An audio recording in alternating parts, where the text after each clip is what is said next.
Banner Rakesh बर' बिथां बे हाबाफारियाव बाहागो लानो हानाय बारग' रायजो सभानि एमपि लोगोसे इउपिपिएल नि आफादगिरि उरखाव ब्रह्म बिथां बे हाबाफारियाव बाहागो लानो हानाय दुलाराय बर' फरायसा आफादनि बारग' आफादगिरि आथिखालनि एमसिएलए रोंगोरा नार्जारी बिथां बे हाबाफारियावनो बाहागो लानो हानाय गुबुन गुबुन आफादनि दैदेनगिरि बिथांमोन আজির এই সভাত উপস্থিত হব পৰা বড়োৰ বিভিন্ন জাতীয় সংগঠনৰ লগতে ইয়াত উপস্থিত হোৱা আমাৰ গোৰ্খা মাইনৰিটি বেংগলী এসসি মদাহী ৰাভা আৰু বিভিন্ন কমিউনিটিৰ পৰা উপস্থিত হ'ব পৰা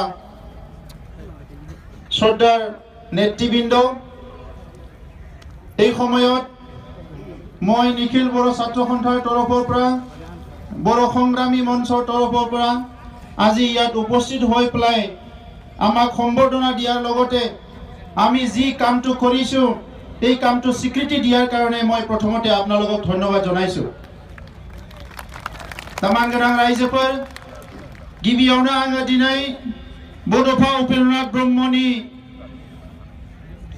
सोरगोआरि जिउ सोलेरनि खाथियाव आंनि खुलुमनायखौ बावहरदों आरो लोगोसे अबंलावरनि खाथियाव आरज गाबदों बिथाङा सोरगोआव अराय आलो गोजोनै थानो हायो नैथियाव बड'लेण्ड सोमावसारनायाव दुलाराय बर' फरायसा आफादनि एनडिएफबि बिएलटिनि बे गासैबो सोमावसारनायाव अबथिरा जिउ गारनांनाय जोंनि जोहोलावजो बिथांमोननि जे खास्रि बिस्रि बुथार जानाय बिथांमोननि सोरगोआरि जिउ सोलेरनि खाथियावबो आंनि खुलुमनाय सिबिनायखौ आङो बे समाव बावहरदों दा मानगोनां रायजोफोर दिनै नोंथांमोना जोंनो आर'नाइ गानहोदों नाथाय बे आर'नाइखौ जोङो नोंथांमोननोसो गानहोनांगौ मानोना मोनसे सोमावसारनाय मोनसे जांख्रिथायनि जि जिउ बियो सोरबा दैदेनगिरि नङा बियो रायजो राजायासो सोमावसारनायनि जिउ दिनै लामायाव फैबाय थानाय समाव मबाइल खुलिनानै नायनायाव सासे राजबंशी सेंग्राया मैया WhatsAppआव आपल'ड खालामनाय मोनसे निउज आंनो सोरबा हरदों बिथाङा बिखा गावनाय बायदियै मबाइलाव गावसिनि रावजों बुंदों बर' हारिखौ आङो सेलुट खालामो होननानै आरो गावनि हारिखौ बियो बुंदों जे आंनि हारिखौ नुनानै आङो जोबोद दुखु मोनबाय होननानै बिथाङा बुंदों बिथांमोना जोंनि सुक्तिया दा जाथों होननानै एकता दा जाथों होननानै बन्द होदोंमोन नाथाय बे बन्द होनायाव बिथांमोननि मानसिफ्रा रावबो बाहागो लायाखैनो बिथाङा आरो बुंबावदों बे सुक्तिया जोंनि हारिनि थाखाय बिथांमोननि हारिनि थाखाय गोबां खहा लाबोगोन गोबां बायदिसिना जेंना लाबोगोन बेबायदि बुंसेयावबो बिथांमोननि मानसिफ्रा रावबो हाबाफारियाव बाहागो लायाखै होननानै बिथाङा दुखु खालामदों दा मानगोनां रायजोफोर दिनै बर' हारिखौ बिथांल' नङा आलफानि जाय सिएनसि परेश बरुवा बिथाङाबो मैया टिभिआव साबायखर बावदों दिनै बर' हारिखौ सारा इन्डियानि मानसिफ्रानो दिनै बाख्नायदों सारा आसामनि मानसिफ्रानो दिनै बर' हारिखौ बाख्नायदों आरो बे बाख्नाय जानायनि गुदियाव दोङो नोंथांमोन बर' आइ आफा रायजो राजाया दा बेनिखायनो रायजोफोर आं नोंथांमोनखौ दिनै गिबियावनो मोनसे बाथ्रा खावलायग्रोनानै दोननो सानदों मानसिसो बयनिबो गोसोआ सोलाय सोल' जायो जोंहा बयनिबोख्रुइबो गिनांगौआ जाबाय जोंनि गोसोआ सोलाय सोल' जानो नाङा बड'फाया बिनिखायनो बुंलांदों आं थैनोसैयाव आंहा मोनसेल' दुखु थागोन आरो बिथांनि दुखुआ मा गाव थैनायजों गावनि सानस्रियाबो थैफालाङोब्ला बेवहायसो बिथाङा सुख'हायै दुखु थागोन होनदों बिथांनि सानस्रिया मा बुहुमनि बर'फोरा गेरेमसा हारि जानांगौ बुहुमाव बर' हारिया हायाव दैयाव अख्राङाव हाजोआव जेराव था साफ्रोमबो बर' फिसाया गेरेमसा जानांगौ जौगासार जानांगौ जोंनि राव थुनलाइ हारिमुवा अरायसम मुलुगाव थांनानै थानांगोन बे खोथाखौ बिथाङा बुंलांदों दिनै मोनायाव सागान होनायनि उनाव सोरबा उन्दै गथ'फ्रा WhatsAppआव लिरदों बड'फाया बेबायदि सुक्तिखौ लुबैयाखैमोन बड'फाया बैबायदि सुक्तिखौ लुबैयाखैमोन दिनै बड'फानि सिमां बेखौ मोगथां महर होनो थाखायनो BSC सुक्ति जादों, बेखौ मोगथां महर होनो थाखायनो BTC सुक्ति जादों आरो बेखौ मोगथां महर होनोनो दिनै BTR नि सुक्ति जादों। बे मोगथां महर होनायनि लामायाव मानगोनां रायजोफोर दिनै रंजानायनि सान, नाथाय बे रंजानायनि सानावबो आं मोनसे खोथा बुंनो नागिरदों। बड'लेण्डआ बहा थायो रायजोफोर? बड'लेण्डआ मानसिनि सालाय बिजियावल' थाबा जानाय नङा, बियो बिख्लोआव थानांगोन। जाय मानसिफ्रा दिनै बड'लेण्डखौ जौजों मिलायनानै लोङो, बड'लेण्डखौ जुवाजों मिलायनानै बिथांमोना फैसा खामायनो नागिरो, बै मानसिफ्रा जोंखौ बुंदों जे बिथांमोना बड'लेण्डखौ गारबाय होननानै। जों नोंथांमोन बायदि बड'लेण्डखौ जौजों लगायनानै लोङा, जों नोंथांमोन बायदि बड'लेण्डखौ जुवाजों लगायनानै जोङो फैसा खामाया, जोङो बड'लेण्डखौ गोरबोआव सोनानै लादों। ओंखायनो आं नोंथांमोननि सिगाङाव थांनाय गोलाव समाव बुंलांदों आरो दिनैबो जोंनि थामथि जि सोमावसारनाय, बे बड'लेण्ड सोमावसारनाया नैबे काजलगावआवनो जागायदोंमोन 2010 मायथाइयाव। जोंनि गिबि सोमावसारनाया बासबारिनिफ्राय जागायदों बड'फा उपेन्द्रनाथ ब्रह्मनि दैदेननायाव। NDBनि सोमावसारनाया जागायदों उदालगुरिनिफ्राय, नैथि सोमावसारनाया जागायदों। नाथाय दिनै थामथि सोमावसारनायखौ दुलाराय बर' फरायसा आफादा नैबे काजलगाव फोथारनिफ्राय जों जागायदोंमोन। आरो बिनिखायनो जों बुंदों जों गिबियावनो थांगोन, बे काजलगाव फोथाराव थांगोन। बे काजलगावनि फोथाराबो जारिमिनारि फोथार रायजोफोर, बिनिफ्रायनो जों जागायजेनदोंमोन। बै समाव जोंनि बिदा फंबायनि गेजेराव बुथारलायनाय, गावलायलायनाय, मोखांजों मोखां नायलायनो हायै, नेरलायलायनाय, बैबायदि समाव जोंनि दैदेनगिरिफ्रा बयबो सानदोंमोन बे सोमावसारनायखौ लाबोफिननाया मोजां जागोन ना जाया। नाथाय जोङो माखासेया साननानै लादों जे सोमावसारनायखौ जुदि लाबोनो हायाब्ला हारियाव खौसे फैनाय नङा, हारियाव सोलायनाय फैनाय नङा, हारियाव थांना थानायनि साहस फैनाय नङा, हारिया दावगालांनायनि लामा नुनाय नङा।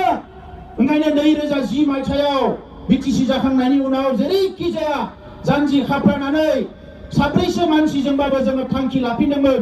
मानोना बड'फाया बुंलांदों इउनिटि थ्रु स्ट्रागल, सोमावसारबासो जोंहा खौसे फैयो, जांख्रिखांनायजोंसो खौसे फैयो, हाबा मावनायजोंसो खौसे फैयो। आरो बेबायदिनो बर' हारियाव खौसेया फैदों। दिनै रायजोफोर, बे सुक्तिया जागोन जाया बेसेबांबा मोनसे गाज्रि थासारियाव दङमोन। गिबि खोथाया जाहैबाय जोंनि हाथियार लाग्रा आफादफोरनि गेजेराव गावस्रा गावस्रि, बेखौ नुनानै सुथुरफ्रा गोबां खाबु लाबाय। गोरोबलायनो जाहाथे हाया, रायलायलायनो जाहाथे हाया, रायलायलायोबा बिसोरो गोख्रों जागोन, गोरोबलायोबा गोख्रों जागोन, रायलायलायनो हायै मोनसे थासारि खालामबाय। नाथाय बे थासारिखौनो नुनानै दिनैनिफ्राय 2 बोसोर सिगाङाव जों थांखि लाबाय जे जेरैखि जाया सोरनिबा आथिं हमनानैबाबो, सोरखौबा खुलुमनानैबाबो, गाबख'नानै बिख'नानैबाबो खेबसेनि थाखाय मोनसे गोरोबथा खालामनाया जोबोद गोनां जाबाय। नङाबा बिदा फंबायनि गेजेरावनो गाबोन सोरबा बुलाय होगोन, गावलाय होफिनगोन। दा बिनि थाखायनो भारत सरकारनि गोबां एजेन्सिफोरजों रायलायै नैबे थासारिया जोंहा फैदों। दिनै जों साबायखर बावनांगोन। बे थासारिखौ बुजिनानै बिथां सावरायग्रामोना म्यानमारनिफ्राय फैदों।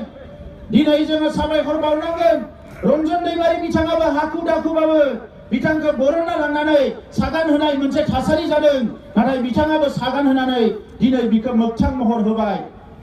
जोङो दुलाराय बर' फरायसा आफाद, NDB प्रग्रेसिभ, जोङो मोनसे हाथियार लाग्रा संगठन आरो मोनसेया जाबाय गणतान्त्रिक संगठनब्लाबो कुनु सिमा दोनालासे बिदा फंबाय ज' फैनानै जों खामानि मावबोदों। दिनै बर'नि आफादफ्रा गासैबो बेयाव नोंथांमोना बाहागो लाबोदों। दा मानगोनां रायजोफोर, गुबुन हारिफ्रा मानो मानिदों? दिनै 20 बोसोर बारबाय NACNआ दाबो एकर्ड खालामनो हायाखै, बिसोरनि गेजेराव गोरोबलायनायखौ लाबोनो हायाखै। बिथांमोनाबो दिनै सावरायदों। आंनो गोबां नागा मानसिफ्राबो मेसेज हरदों, बोरै मावखो नोंथाङा? नोंथांजों जों रायलायनो लुबैयो, नागालेण्डआव फै, नोंथांजों रायलायगोन, जों थांनानै रायलायहैगोन। बोरै बे सुक्तिया जाखो, जों मानो खालामनो हायाखै सुक्तिखौ? बिथांमोना दिनै रायलायदों। आरो जोङो ओरैबायदि दुखुनांथाव, दाख्लै बावै दिल्लीयाव बेसेबांबा गोबाव थाहैदों, नाथाय सासेया सासेजों रायलायनो हानायनि परिबेस जोंनो सरकारा होआखै। थेवबो बे सुक्तिखौ जों खालामनानै फैबाय। आरो दिनै बन्द होग्राफ्रा नायबाय थाबाय, टायार सावग्राफ्रा नायबाय थाबाय, जोंनि हेंथा बुंग्राफ्रा नायबाय थाबाय, रावबो जेबो खालामनो हायाखै। जोङो सुक्ति होबाय आरो दिनै फैबाय। बेयावहाय जोङो दिनै नोंथांमोननि सिगाङाव गसंफैबाय। दा मानगोनां रायजोफोर, बेनिखायनो जोंनो मा नांगौ? गोसोआव जोंनो आत्मबिश्वास नांगौ। गावनि सायाव फोथायनाय लानांगोन, हारिनि सायाव फोथायनाय लानांगोन। जोङो बर' फिसा, बर' बिमा बिफा, बिब' बिनानाव, फंबाय बिदा, जोंहा साफ्रोमनि सायावबो बिश्वास दङ। बेनिखायनो बे सोमावसारनायखौ जोङो जेरैखि जाया लांबाय थानो हागोन।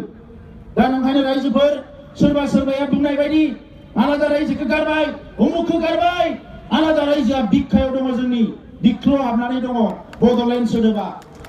आरो बे बड'लेण्डआ मा? बे हा दखलसेजों आं बुंदों नोंथांमोनखौ, हाजोंल' बड'लेण्डखौ सुनो नाङा। बड'लेण्डआ मा? बड'लेण्डआ बर' हारि थांना थानायनि जिउ रेखा। बे सोदोबजोंसो बर' हारिया थांनानै थायो। ओंखायनो मोनसे समाव बड'लेण्ड अट'नमास काउन्सिल, मोनसे समाव बड'लेण्ड टेरिटरियेल काउन्सिल, आरो दिनै बड'लेण्ड टेरिटरियेल रिजन। जोङो बे बड'लेण्ड सोदोबजोंसो बर' हारिया थांनानै थानो हागोन, मालाया जि बुङा मानो। दा नंखायनो रायजोफोर, आं नैबे समाव जों मा मोनखो मा मोना बिनि गोलाव गासैखौबो बुंफोरनानै होनो नागिराखै।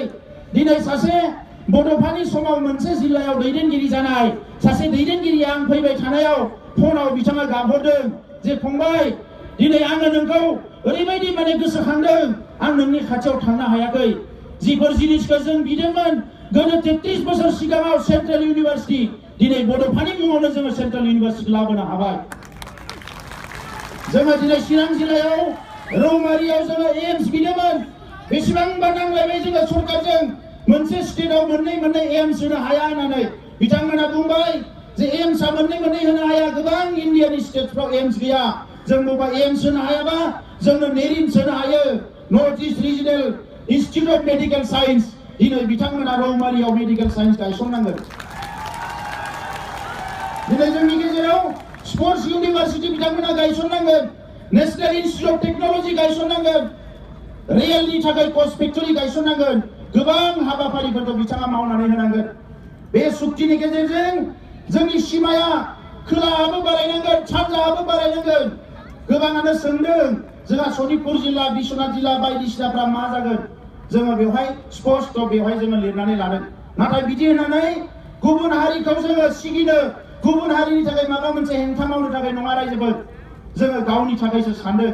दिनै आसामनि थासारिया मोजां नङा। भारत सरकाराबो सानदों, आसाम सरकाराबो सानदों माबा मोनसे मावनो थांनानै माबा दावराव दावसि जागोन नामा। जोंबो बिथांमोनखौ बुजिदों आरो बिथांमोननो सम होदों। जों समखौ बिनिखायनो होदों, जोंहा बिश्वास दङ। जोंहा बिश्वास दङ गाबोन जोंनि साननाय हनायखौ मावाबा 1 सेकेन्डआवनो जों राजा लामायाव ओंखारफिननो हायो। बिनि थाखाय जोङो बिथांमोननिखौ जों सम होदों।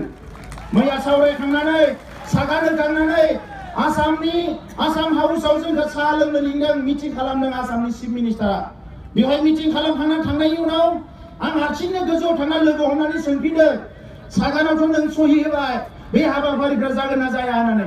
जायाबा खिन्थु बारा गोबाव नेनाय नङा आङो होननानै। बियो हंख्रबनानै बुंदों जे नोङो सानफ्रोमबो अख्राल' खालामो, नायबायल' था, जों मोनफ्रोमखौबो मावनानै होगोन होननानै। दा नंखायनो रायजोफोर, जोङो दिनै आवगायलांनांगोन। जोंनि गेजेराव सोंखारिनाया गोबां जाबाय।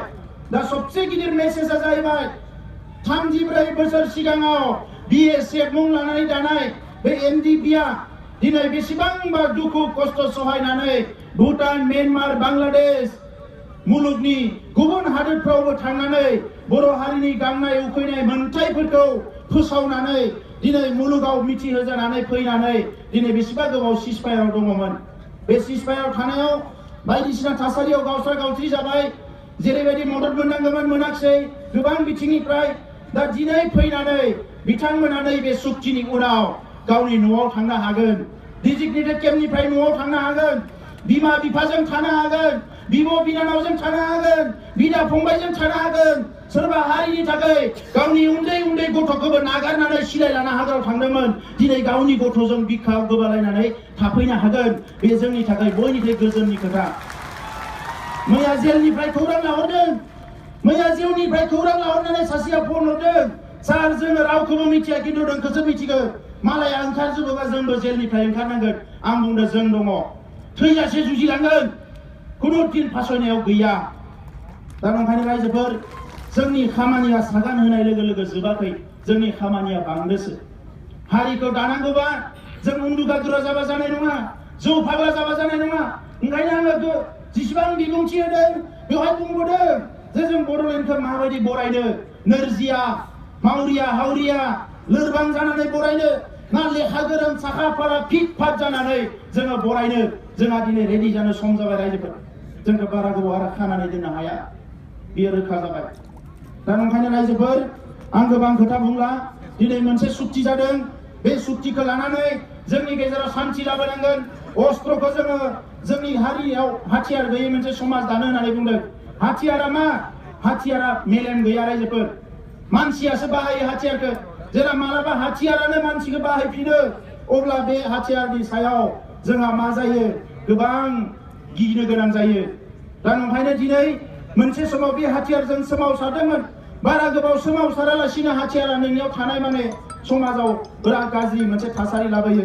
दा ओंखायनो बै सेंग्राफ्रा जायनिखि दिनै आर्मि स्टाइलाव थाबोबाय बिराद गोबाव बिसोर फैनानै गाबोन न'आव थांनांगोन समाजखौ जों मोजाङै दानांगोन बिथांमोननि रिलिफ रिहेबिलिटेसननि खोथाफ्रा बेवहाय लिरनाय दङ बेजों लोगोसे रायजो राजानि थाखाय गोबां बाथ्राफोर बेवहाय जौगानायनि बाथ्राफोर बेवहाय बे सुक्तियाव लिरनाय दङ डाइरेक्ट फान्डिं मोननायनि बाथ्रा लिरनाय दङ दिनै एसपिडिसिखौ जों जेबो बुंनो हायामोन नाथाय दिनै बे सुक्तिनि गेजेरजों गोसो जाबानो होखारनो हासिगोन गोसो जाबानो लाबोनो हासिगोन जोंनियाव एसेबाबो गोहोआ फैबाय दा ओंखायनो रायजोफोर बे सुक्तिया ओरैनो सुक्ति नङा बेवहाय नायै नायै नायै नायै बेसेबांबा जुजियै दान्थे बिदान्थे खालामै मैया सागान होनायनि 2 घन्टा सिगांसिम जोङो दान्थे बिदान्थे खालामनानै बे सुक्तिखौ खालामदों दा बेवहाय जोङो बेखिनिखौ गासैखौबो मोनजोबमारोबा जोंनि ओनसोला ओरैबायदि जौगागोन बे जेला इमप्लिमेन्ट जाजोबगोन जों बेखौ बुंस'नो हाया दा ओंखायनो रायजोफोर दिनै जों बयबो दिनै गोग्गानांगोन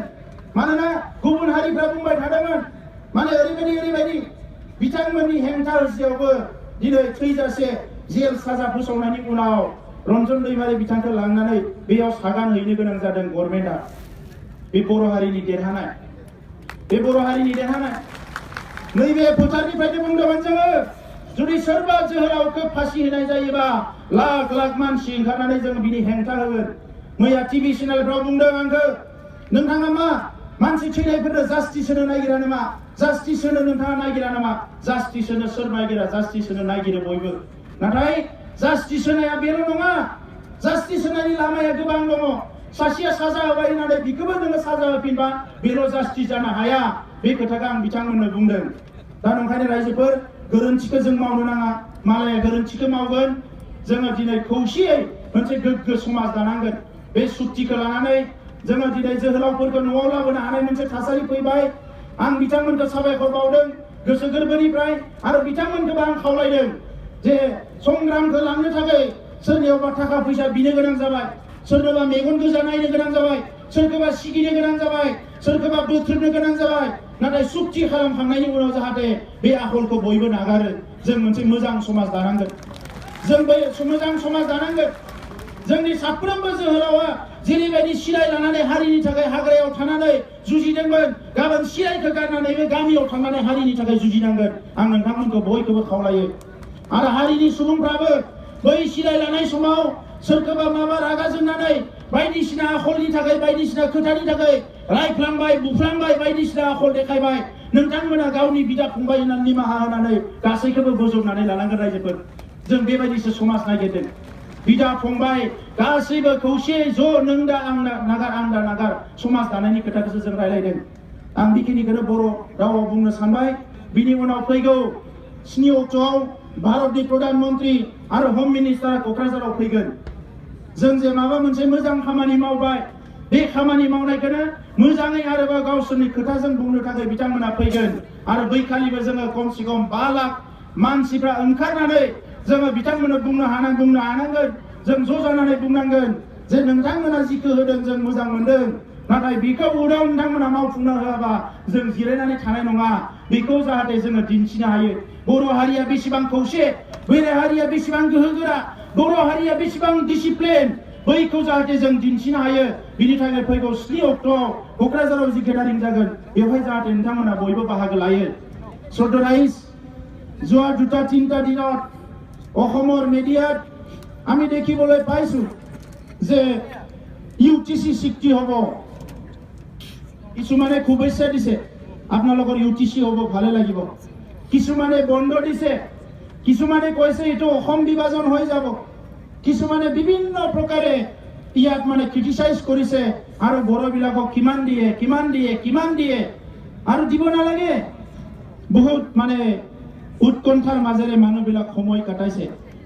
চুক্তি যোৱাকালি হৈ গ'ল টায়াৰ জ্বলালিও চুক্তি হ'ল বন্ধ দিলিও চুক্তি হ'ল মই ক'ব বিচাৰে নাই আপোনালোকে হাৰি গ'ল বুলি আপোনালোকে জিকি গৈছে হাৰা জিকাৰ কথা নাই মোক আজি কোনোবা সাংবাদিক বন্ধুবিলাকে কৈছে গাড়ীৰ পৰা হাতটো দুটা উঠাই দিয়ক ভিক্টৰী সাইন মই কৈছো এইটো সাইনটো মই ভাল নাপাওঁ এইটো মোৰ প্ৰিন্সিপলৰ বিৰুদ্ধে মই কোনোদিন এইটো নেদেও বুলি পেলাই কাৰণ এই পৃথিৱীত কাৰো ভিক্টৰী আৰু হাৰা জিকাৰ কথা নাই এই পৃথিৱীখন আমাৰ ঘৰ ইয়াত আমি হাৰিলিও জিকিলিও জীয়াই থাকিব লাগিব আপুনি জিকা বুলি দেখাই পেলাই আনজনক হাৰা বুলি আপুনি ক্ৰিটিসাইজ কৰাৰ আপোনাৰ অধিকাৰ নাই আমি একে মানৱ জাতি তো সেই কাৰণে এই চুক্তিটো হোৱাৰ আগত আমাৰ যেতিয়া সংগ্ৰাম চলাই আছিলে এই সংগ্ৰামতো বিভিন্ন বাধা দিবলৈ চেষ্টা কৰিছিলে কাৰণ কথাটো বুজিয়ে পোৱা নাই আমি কি বিচাৰিছো আমাৰ উদ্দেশ্য কি আমি আগৰ পৰা কৈ আহিছো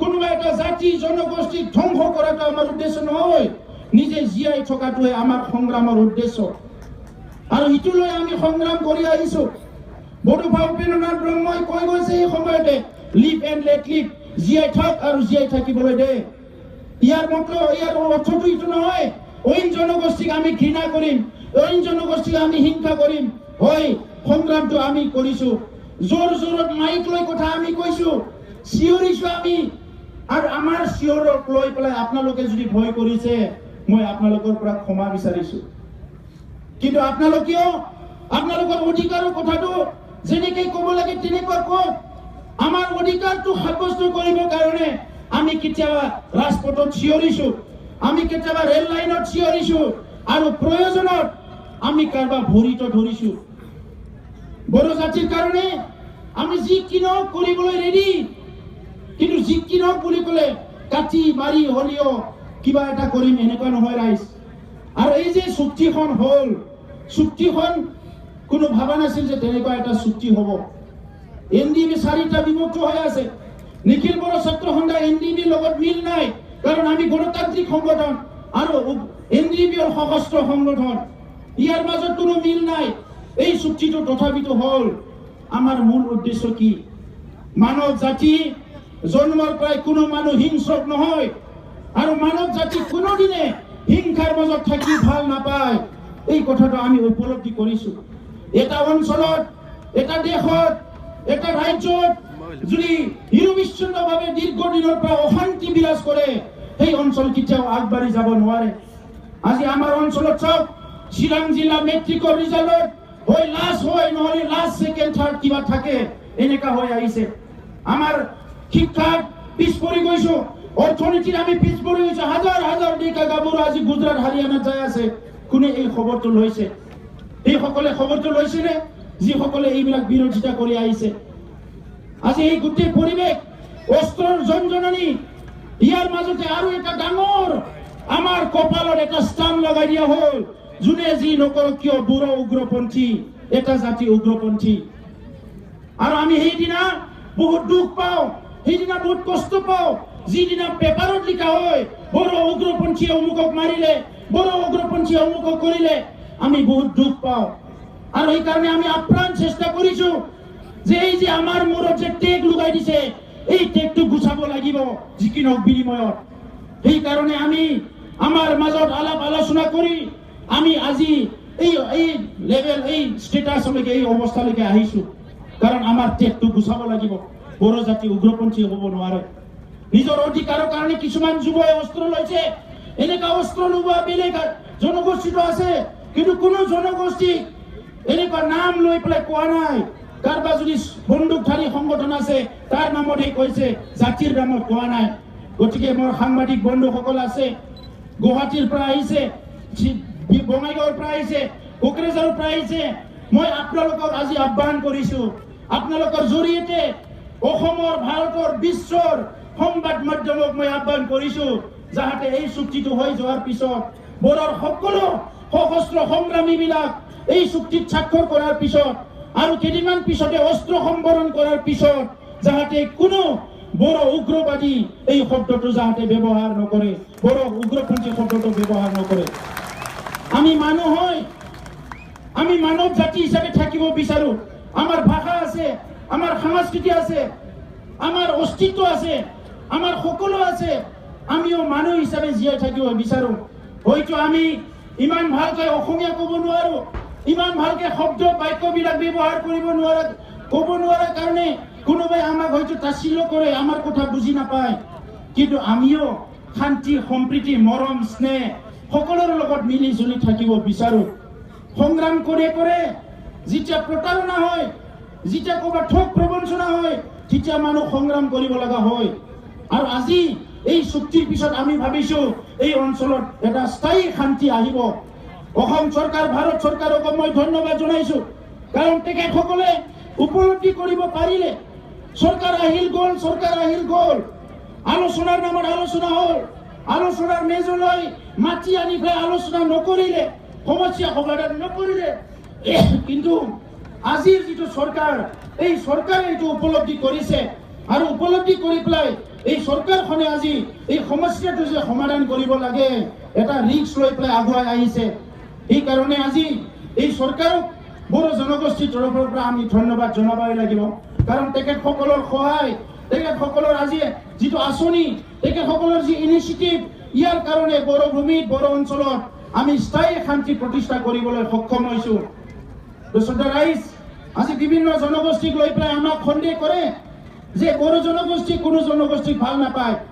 আমি ভাল পাওঁ, মৰম কৰোঁ, সন্মান কৰোঁ, কিন্তু সেইটো দেখাবলৈ সুযোগ পোৱা নাই। আৰু এই চুক্তিত আমি সুযোগ পাইছো।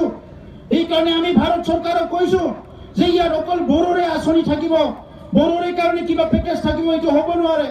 এইকাৰণে আমি কৈছো যে আমাৰ আদিবাসী ভাইসকলৰ সকলোতকৈ সন্মানৰ ঝাৰখণ্ড ছত্তীশগড়ত ভগৱান বুলি কোৱা হয় বিৰছা মুণ্ডাক, এই বিৰছা মুণ্ডাৰ নামত আমি এটা কালচাৰেল কমপ্লেক্স আমি ইয়াত আনিছো। গোৰ্খাসকলৰ কাৰণে এটা গোৰ্খা ভৱন আমি ইয়াত আনিছো। স্বামী বিবেকানন্দৰ কাৰণে এটা ইউথ চেণ্টাৰ আমি আনিছো। ডক্টৰ ভূপেন হাজৰিকাৰ কাৰণে এটা মাল্টিপাৰ্পাছ অডিটৰিয়াম আমি আনিছো। বীৰ চিলাৰায়ৰ কাৰণে আমি এটা ইনষ্টিটিউশ্যন ইয়াত আনিছো। আৰু ইয়াৰ লগতে বিভিন্ন জনগোষ্ঠী আছে আমাৰ ইয়াত, ক্ষুদ্ৰ ক্ষুদ্ৰ এই জনগোষ্ঠীবিলাকৰ কাৰণেও আমি ইয়াত কিবা নহয় কিবা এটা আনিছো, যিটো মই আজি আপোনালোকৰ আগত গোটাই কৈ শেষ কৰিব বিচৰা নাই। তো সেইকাৰণে আমাক যদি সুযোগ দিব, আমাক যেতিয়া মৰম দিব, আমাক যেতিয়া পৰিৱেশ দিব, আমি সকলো জাতি জনগোষ্ঠীৰ মাজত একেলগে মিলি পেলাই এটা সুন্দৰ এটা বাতাবৰণ সৃষ্টি কৰি আগুৱাই যোৱাটো আমি বিচাৰো। আজি এই চুক্তিখন হৈ গ'ল, কিন্তু চুক্তিখনৰ আখৰে আখৰে ৰূপায়ণ হ'ব লাগিব, এইটো চৰকাৰৰ ওপৰত নিৰ্ভৰ কৰিব। কোনোবা কৈছে আপোনালোকে অহাকালি আকৌ আন্দোলন কৰিব নেকি, অহাকালি আকৌ ৰাজপথত ওলাব নেকি, অহাকালি আকৌ শ্লোগান দিব নেকি? যদি চৰকাৰে আখৰে আখৰে পালন নকৰে, ৰাইজৰ হাতত বেলেগ একো ৰাস্তা নাথাকে। কিন্তু আমি বিশ্বাস কৰিছো, আমি আশা কৰিছো এই চৰকাৰে যিহেতু এটা আগ্ৰহ লৈ পেলাই আগবাঢ়ি আহি পেলাই এই সমস্যা সমাধান কৰিবলৈ আহিল, এই চুক্তিখন আখৰে আখৰে ৰূপায়ণ কৰিব, এইটো আমি আশা কৰিছো। তো শ্ৰদ্ধা ৰাইজ, দীৰ্ঘদিন ধৰি আমাৰ সংগ্ৰামত যোগদান কৰি আমাক সহায় সহযোগিতা কৰিলে, আমাৰ সাংবাদিক বন্ধুসকল আমাক ইমান সহায় কৰিলে, আমাৰ বুদ্ধিজীৱীসকল বিভিন্ন জাতি জনগোষ্ঠীৰ ইমান সহায় কৰিলে, মই আপোনালোকক সকলো সংগ্ৰামীৰ হৈ লগতে নিখিল বড়ো ছাত্ৰ সন্থাৰ হৈ ধন্যবাদ জনাইছো। আমি এটা নতুন দিগন্ত আৰম্ভ কৰিব লাগিব, নতুন দিগন্ত এটা আৰম্ভ কৰিব লাগিব। তো সেইকাৰণে এই দিগন্তটো কেনেকৈ আৰম্ভ হ'ব, নতুন এটা মিছন ভিজন লৈ পেলাই আমি কেনেকৈ আগবাঢ়ি যাব পাৰিম, এই কথাবিলাক আমি উপলব্ধি কৰিব লাগিব, আমি বিবেচনা কৰিব লাগিব, এই কথাবিলাক আমি সকলো চিন্তা কৰিব লাগিব। সেইকাৰণে ৰাইজ মই আপোনালোকক আহ্বান কৰিছো, আৰু বেছি আমি ভেদাভেদ কমনেল যিটো চিন্তা, এটা জাতি আনটো জাতি ঘৃণা কৰা, এটা জাতিৰ ইণ্টাৰেষ্টটো আনটো জাতিৰ বাধা দিয়া, এই কথাবিলাক পৰিহাৰ কৰক। আমি সকলো মিলি আগবাঢ়ি যাম, এটাৰ পিছত এটা সমস্যা সমাধান হ'ব। কিছুমান সমস্যা আজি সমাধান নহ'ব, অহাকালি সমাধান হ'ব। এইকাৰণে মই যোৱাকালি কৈছো যে আজি NDPৰ 4টা সংগঠনে, 4টা ফ্ৰেকশ্যনে যদি ইয়াতে আত্মা সমৰ্পণ কৰি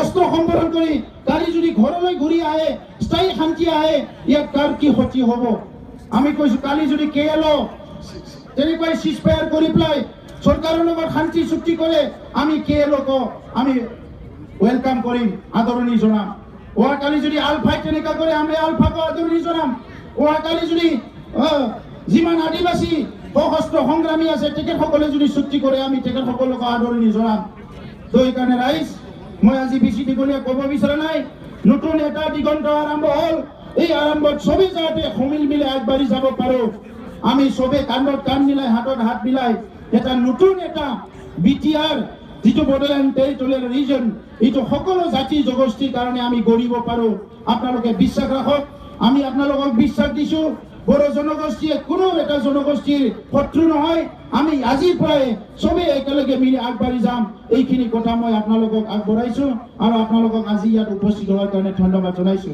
ৰাইজফোৰ जोबथारनायाव आं बेखौनो खावलायबाय जे जोंनि गेजेराव दाबो बोखावलि खालामनायनि राजनितिया सोलिगासिनो दङ रायजोफोर दाबो दिनैबो बिराद दुखुनांथाव बेसो दिनै जोंनि सरकारनि लिडारफोरखौबो आं खावलायदों मैया बिथांमोना सागान होनायावबो दङ मोजां खोथा सरकार हिसाबैथ' थाखानांगोन नाथाय राजखान्थियानो गासैबो नङा रायजोफोर दाख्लै 26 जानुवारियाव नाङा फाङानो फैब्रबबाय फैनानै जोंहा सिबा बुंबाय एबसुआ ओरै मा गोनांथि जादों एबसुखौ खालि रायनो थाखाय एबसुखौ रायोबा उदै बुङो ना ओंखाम ओंख्रि गायो ना मा जायो एबसुखौ रायनानैलाय गावनि खामानि मावनाय साननाय हनाय आखल आखुखौ सोलायोबा गासैबो सोलायगोन रायजोफोर आरो दिनैबो बे जोंनि जायफोर जोहोलावफोर मैया सागान होनानै फैबाय बे आफादफोरखौबो आंजोंसो दङ बैजोंसो दङ होननानै दिन्थिनो थाखाय बिराद आसनि बानायदों नाथाय रायजोफोर खौसे था जों जेला खौसे जागोन बेयाव गासैबो सम्भब रायजोफोर सोलायनाया जोंनि गेजेराव फैगोन जोंनि साननाय हनाया जाफुंसारगोन जों खौसेल' था रायजोफोर बिनि उनाव बाकिखिनिखौ जों ज' साननानै बोरै बे सुक्तियाव थानाय जोंनि गासैबो हाबाफारिफ्रा जाफुङो बोरै बेवहाय जौगानाय लाबोनो हायो गोरिब गुन्द्रा आइ आफा रायजो राजानि थाखाय बोरै जों खामानि मावनो हायो ज' सानलाय हलाय जों खामानि मावलांगोन आं बेखिनिखौनो बुंनाय जाबाय गोजोन्थों जय बर' हारिनि